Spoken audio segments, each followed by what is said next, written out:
Dugaan penghinaan Presiden Joko Widodo yang dilakukan oleh musisi Ahmad Dhani menjadi perhatian besar kepolisian.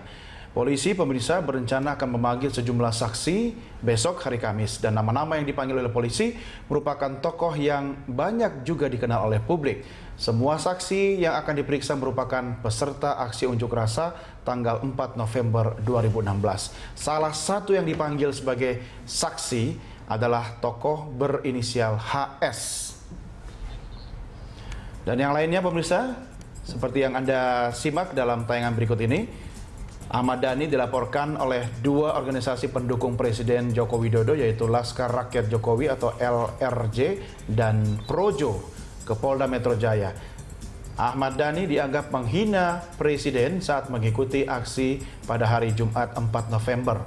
Saat itu, Dhani diketahui melakukan orasi di depan para pengunjuk rasa.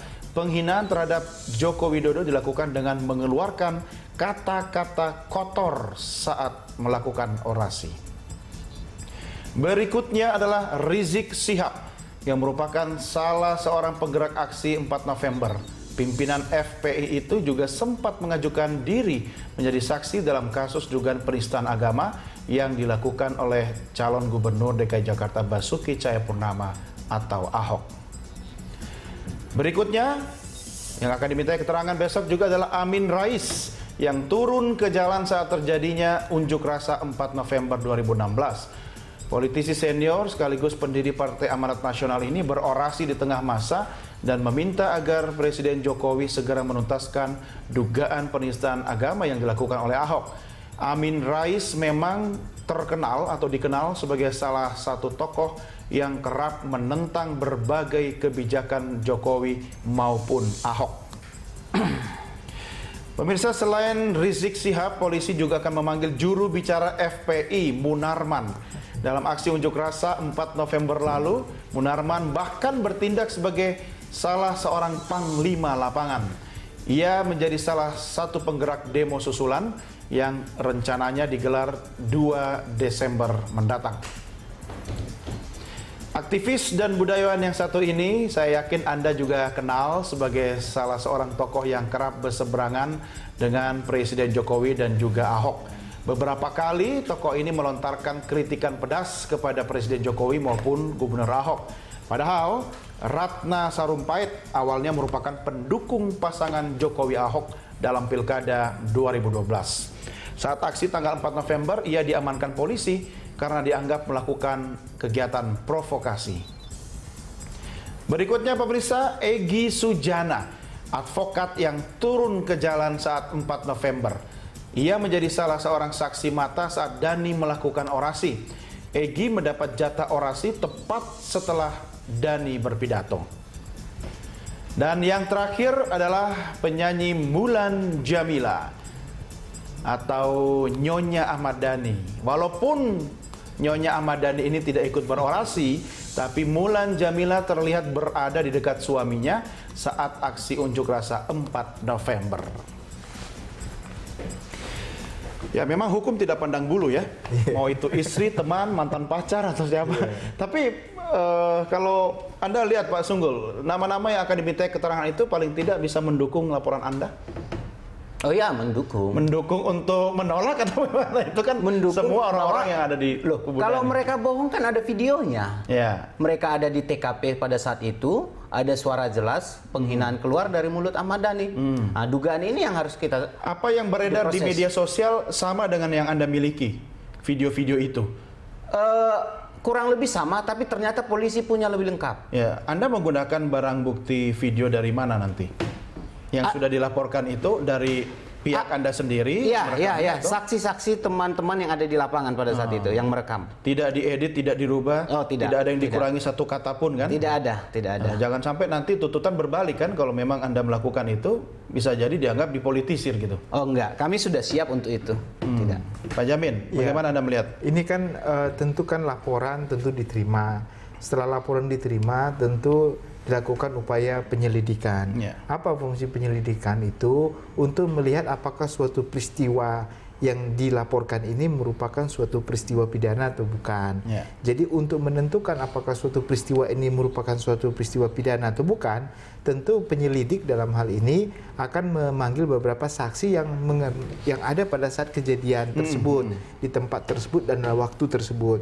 Maka saksi-saksi yang hadir nantinya tentu akan diminta keterangan apakah kalimat-kalimat yang dilaporkan oleh pelapor itu sama dengan keterangan saksi-saksi. Ya. Nah, kalau nanti keterangan saksi-saksi menyatakan bahwasannya kata-kata sesuai dengan video yang ada di bukti oleh polisi ataupun yang disampaikan oleh pelapor, tentu nanti akan diselidiki lagi, penyelidikan dilakukan lagi mengenai alat bukti apa yang dihadirkan di sana, seperti tadi rekaman video, ini kan baru saksi. Yeah. Setelah itu baru akan dipanggil adalah keterangan ahli. Ahli ini akan menilai apakah ada kalimat-kalimat, kata-kata yang disampaikan dalam orasi tersebut mengandung unsur penghinaan sebagaimana dimaksud pasal 27. Pak Jamin, Anda sudah melihat rekaman yang beredar di masyarakat lewat media sosial? Tentu saya melihatnya tidak secara langsung melihat yang ada, dan Di saya tidak lapangan. bisa memvalidasi apakah itu benar Betul. atau tidak. Tapi saya lihat di YouTube ya, Iya. memang ada kalimat-kalimat kata-kata yang sebenarnya tidak pantas. Tetapi contohnya dia bilang kalau bisa, atau seandainya mau tapi tidak boleh, kayak ini tidak boleh kan, katanya begitu. Nah, kalimat-kalimat seperti ini justru nanti ahli bahasa Iya. dan ahli-ahli lain yang akan menentukan apakah kata-kata dan kalimat itu mengandung Termasuk unsur-unsur penghinaan sebagaimana dimaksud pasal Ya, 207. begini, kita tidak bicara soal validitas data atau video yang sekarang beredar di media sosial. Iya. Itu nanti kan sudah ada ranahnya, termasuk barang bukti yang dikirimkan teman-teman Projo kan. Iya. Tapi sebagai ahli, kalau Anda melihat video itu, Iya. kata-kata yang terucap itu sudah cukup tidak untuk masuk ke dalam ini bagian dari penghinaan kepala negara? Apakah kalimat kata itu grammatically itu nanti kewenangannya ahli bahasa. Ahli tentunya. bahasa. Bahasa yang akan menentukan apakah ucapan ini, kata-kata ini merupakan ada unsur. Tetapi dalam konteks pemidanaan itu harus ada memang kehendak niat untuk menyampaikan itu sebagai maksud tujuan. Jadi tujuan dia mengomong itu apa? Untuk menghina begitu, bukan hanya keceplosan, Iya. bukan Kalau ada- keceplosan kan sekali, kemudian Iya. diralat atau sorry gitu kan. Iya. Yang Anda lihat bagaimana? Keceplosan disengaja atau memang dengan penuh energi untuk menyampaikan kata-kata yang penuh hinaan itu? Dugaan kami dengan penuh energi, dengan penuh energi intens, memang bermaksud untuk melakukan penghinaan. Jadi memang berniat untuk itu. Berniat. Nah, tapi kan kita harus kembali kepada konteksnya kan, kata-kata tadi nanti memang ada ahlinya. Kalau Iya. menurut Anda sendiri, apakah itu sudah cukup bukti untuk menyeret kepada yang bersangkutan bahwa ini memang kata-kata atau kalimat penghinaan? Itu memang kata-kata penghinaan. Tidak layak ya kata-kata kebun binatang itu disampaikan. Jadi yang kepada bagian itunya, Iya. yang bagian kebun binatangnya kemudian menyeret nama presiden begitu. Presiden, ya betul. Itu satu. Mungkin ada saya tambahkan ya tadi Apa itu? bahwa pertama unsur 207 itu, Ya. penghinaan itu merupakan unsur sendiri, mandiri di pasalnya. Jadi tidak harus terkait-kait Tidak harus terkait dengan pasal lain. 3, iya, Oke, 310, 311. Karena itu pertama bab yang berbeda, kedua sifat yang disarankan itu berbeda. Kalau 310, 311 itu kan pribadi, individu. Kalau ini enggak. Kalau ini penguasa itu dalam berbicara sebagai badan atau Iya, organ iya, gitu loh. jabatannya. Ah, jabatannya. Jadi tidak perlu pribadi Jokowi merasa terhina atau tidak.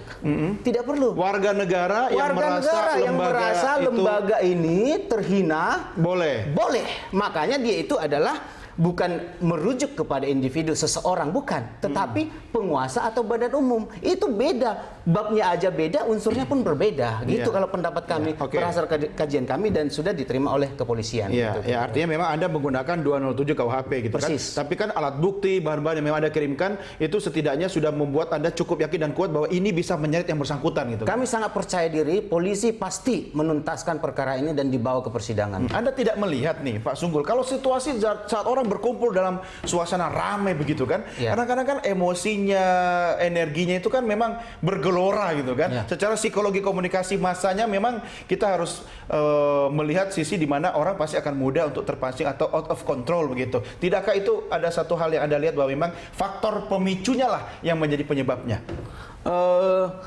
Begini ya, bagi kami hukum itu, undang-undang itu, walaupun tidak diketahui oleh seseorang, tetapi demi hukum dia harus tahu. Demi hukum mengikat gitu. Iya, iya. Kita nggak hafal semua hukum yang ada. Iya, Kita iya. nggak hafal semua undang-undang yang ada. Tetapi itu mengikat kita dalam kehidupan sehari-hari bernegara. Iya, dalam dalam hal ini menurut Anda apakah Ahmad Dhani tahu konsekuensinya atau tidak kira-kira? Seharusnya tahu. Kalaupun dia tidak tahu, ada hukum yang menghadang dia. Itu. Ya, oke. Kita lanjutkan di segmen berikutnya. Bapak sekalian, pemirsa, kami segera kembali sesaat lagi. Tetap bersama Prime Time Talk.